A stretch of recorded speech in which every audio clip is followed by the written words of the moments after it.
आज की इस कहानी में हम देखेंगे कि कैसे एक पत्नी अपने पति को उसकी बहन के साथ इंटीमेट होते हुए पकड़ लेती है और उस पत्नी का क्या रिएक्शन रहता है वो आज की इस वीडियो में हम जानेंगे। तो चलिए शुरू करते हैं बिना किसी देरी के। मूवी की शुरुआत में हम एक छोटी बच्ची को देखते हैं जिसका नाम एडिथ होता है और जिसकी मदर की डेथ हो गई होती है और वो एक रात अपनी मॉम को याद कर रही होती है कि तभी उसे एक साया दिखाई देता है। वो साया उसकी मॉम का था, लेकिन एडिथ डर जाती है और उसकी मॉम उसे कहती है कि क्रिम्सन पीक से सावधान रहना। फिर उसके 14 साल बाद हमें एडिथ कहीं जाती हुई दिखाई देती है। एडिथ को लिखने का काफी शौक होता है, इसलिए उसने अपने ऊपर एक हॉरर कहानी बनाई होती है। लेकिन जब उसे पब्लिश करने के लिए वो एक एडिटर के पास जाती है तो वो उसे कहता है कि मुझे तुम्हारे फादर ने गोस्ट स्टोरी के बारे में तो कुछ नहीं बताया था। वो एडिथ की स्टोरी को पब्लिश करने से मना कर देते हैं और उसे कहते हैं कि मुझे लव स्टोरी चाहिए, वो लोगों को ज्यादा पसंद आएगी। अगले दिन जब एडिथ अपने फादर के ऑफिस में होती है तब एक थॉमस नाम का लड़का आता है जो उसे कहता है कि मेरी अपॉइंटमेंट है मिस्टर कार्टर से। थॉमस एडिथ की स्टोरी भी देखता है और उसकी काफी तारीफ करता है। अगले सीन में थॉमस अपनी मशीन के बारे में सबको बताता है और लाल मिट्टी के बारे में भी कि हम इससे सबसे स्ट्रॉन्ग ब्रिक्स बना सकते हैं और इस लाल मिट्टी को निकालने के लिए मैंने ये मशीन बनाई है और मुझे इसे बड़े स्केल में चलाने के लिए पैसों की जरूरत है। लेकिन मिस्टर कार्टर उसे कहते हैं कि तुम्हें बहुत जगह से रिजेक्शन मिली है और उसकी बहुत बेइज्जती करते हैं और कोई उसकी नहीं सुनता और थॉमस को यहाँ पर निराशा हाथ लगती है।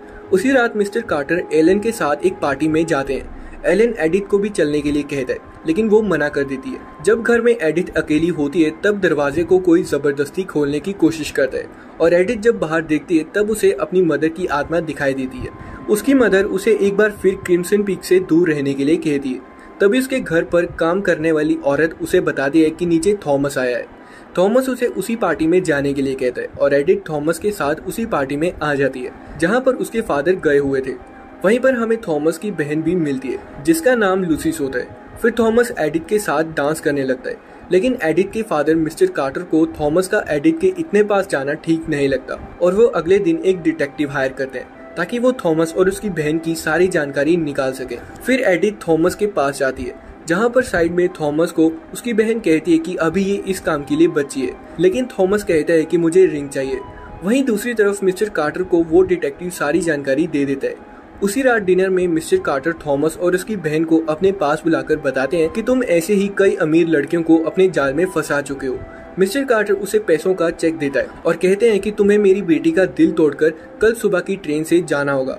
उसी रात डिनर में थॉमस एडिथ का दिल तोड़ देता है और अगली सुबह जब मिस्टर कार्टर बाथरूम में शेव कर रहे होते हैं तब उन्हें कोई मार देता है और वहीं थॉमस एडिथ को एक लेटर भेजता है जिसमें थॉमस ने लिखा था कि मुझे तुम्हारे साथ लड़ाई करने के लिए तुम्हारे फादर ने कहा था। मैं तुम्हारा दिल नहीं तोड़ना चाहता था। जाने से पहले मैं चाहता था कि तुम्हें सारी सच्चाई पता चले। एडिथ थॉमस के पास जाती है और वो उसे वहाँ पर पाकर बहुत खुश होती है और दोनों एक दूसरे को किस करते हैं। बाद में एडिथ को उसके फादर की खबर मिलती है जिससे वो टूट जाती है और उसे थॉमस संभालता है। एडिथ थॉमस से शादी करके उसके घर आ जाती है। थॉमस का घर काफी पुराना होता है जिसमें कई सालों से मरम्मत नहीं हुई थी।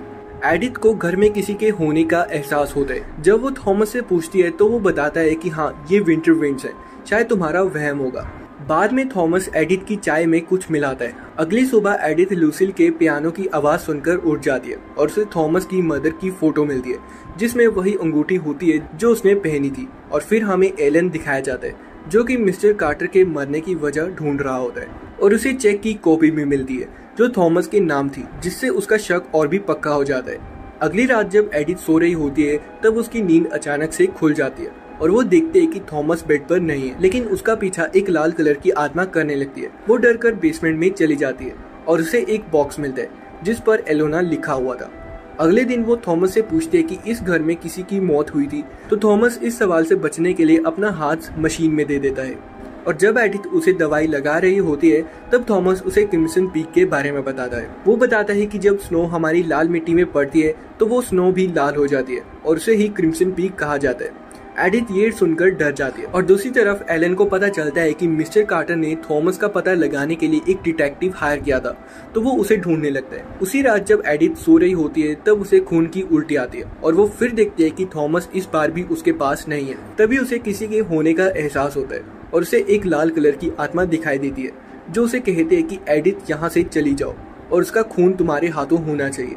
एडिथ डर जाती है और वो सारी बात थॉमस को बताती है। थॉमस उसे कहता है कि हम कहीं बाहर चलेंगे ताकि तुम्हें ताज़ी हवा मिल सके। फिर हम एलन को देखते हैं जो उस डिटेक्टिव से मिलता है। वो उसे बताता है कि किसी ने उनकी मदर को नहाते वक्त सर में चाकू मार दिया और वो ये भी बताता है कि थॉमस और एडिथ का रिलेशनशिप एक सोची समझी साजिश है क्योंकि थॉमस पहले से ही मैरिड है। थॉमस और एडिथ कहीं बाहर घूमने के लिए जाते हैं लेकिन स्नो ज्यादा गिरने की वजह से उन्हें एक दिन और रुकना पड़ता है और वो एक दूसरे के साथ इंटीमेट होते हैं। जब वो घर वापस आते हैं तब लूसिल उनसे पूछती है कि तुम लेट कैसे हो गए और लूसिल उस पर गुस्सा होती है और उसे कहती है कि मैं तुम्हारे लिए चाय बना देती हूँ। टेबल पर एडिथ को उसी बॉक्स की चाबी मिलती है जिस पर एनोला लिखा हुआ था।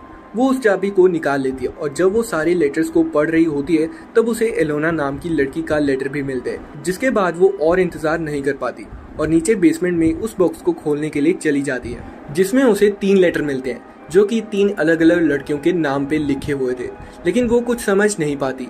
वहीं लूसिल को चाबी गायब होने का पता चलता है और वो एडिथ के पास पहुंच जाती है। बेसमेंट से अभी अभी आई लूसिल चाबियों को वहीं पर रख के एडिथ के लिए पानी लेने चल जाती है और एडिथ उस एनोला चाबी को वापस उन्हीं चाबियों के बीच डाल देती है। लूसिल की ये एक चाल थी ताकि वो पता लगा सके कि वो चाबी एडिथ के पास ही है या नहीं और लूसिल एनोला चाबी को वापस देखकर समझ जाती है कि एडिथ ने ही वो चाबी ली थी लेकिन वो उसे कुछ नहीं कहती।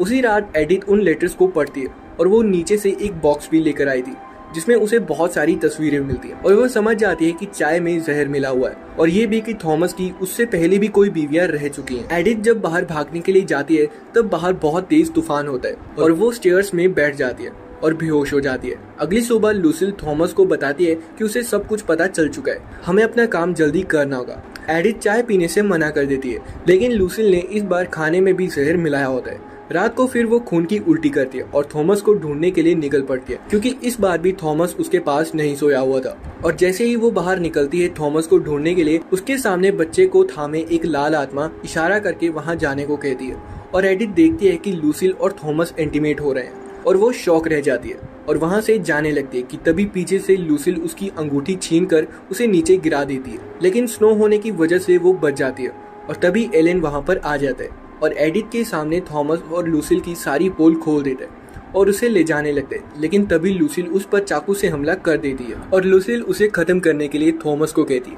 लेकिन थॉमस एडिथ से प्यार करने लगा था। वो उसे बताता है कि मैं तुम्हें मारना नहीं चाहता तो मैं तुम्हें साइड में मार रहा हूँ ताकि तुम जिंदा रहो। लूसिल को लगता है कि उसने एलेन को मार दिया लेकिन थॉमस एलेन को लेकर बेसमेंट में आ जाता है और वहीं दूसरी तरफ लूसिल एडिथ के पेपर में साइन ले लेती है और वो एडिथ के बालों को कलेक्ट कर लेती है जहां पर हम देखते हैं कि ड्रॉर में 4 लड़कियों के बाल पहले से ही रखे हुए थे। मतलब थॉमस और लूसिल अभी तक 4 लड़कियों को शिकार बना चुके थे और एडिथ 5वीं लड़की थी। साइन करने के बाद एडिथ लूसिल से पूछती है कि मेरे फादर को किसने मारा था तो लूसिल उसे बताती है कि उन्हें मैंने मारा था जिससे एडिथ को गुस्सा आ जाता है और वो उस पर पेन से हमला कर देती है और भागने लगती है। थॉमस उसे जाने देता है और लूसिल के पास जाकर उसे कहता है कि उसे जाने दो और सारे कागज जिसमें एडिथ ने साइन किए थे वो सारे जला देता है। थॉमस लूसिल से कहता है कि मैं उससे प्यार करने लगा हूँ, वो एडिथ को जाने दे, हम कहीं दूर चले जाएंगे सिर्फ तुम और मैं, लेकिन तुम बस एडिथ को जाने दो। लेकिन लूसिल ये सुनकर बहुत दुखी होती है और लूसिल ये बर्दाश्त नहीं कर पाती कि वो उससे ज्यादा एडिथ से प्यार करता है और लूसिल थॉमस को मार देती है लेकिन वो काफी पछताती है। थॉमस को मारने के बाद फिर वो एडिथ को मारने के लिए उसके पीछे जाती है क्योंकि वो इसकी वजह एडिथ को मानती है कि उसी की वजह से उसने थॉमस को मारा। एडिथ बेसमेंट में जाकर छुप जाती है लेकिन लूसिल उसे मारना चाहती थी और वो एडिथ को मारने के लिए मरने को भी तैयार थी। वो एडिथ के पीछे भागती है लेकिन लूसिल के सामने थॉमस की आत्मा आ जाती है जो कि उसका ध्यान भटका देती है और एडिथ मौका देखकर उसे मार देती है और फिर एडिथ एलेन को लेकर उस घर को छोड़कर अपने घर के लिए निकल जाती है और मूवी के एंड में हम लूसिल की आत्मा को पियानो बजाते हुए देखते हैं। तो दोस्तों इसी के साथ इस मूवी का एंड हो जाता है। तो दोस्तों आपको यह मूवी कैसी लगी? अगर अच्छी लगी तो प्लीज लाइक कर देना और चैनल को सब्सक्राइब करना मत भूलना क्योंकि ऐसी ही इंटरेस्टिंग मूवीज एक्सप्लेनेशन की वीडियोस हम अपने चैनल पर लाते रहते हैं।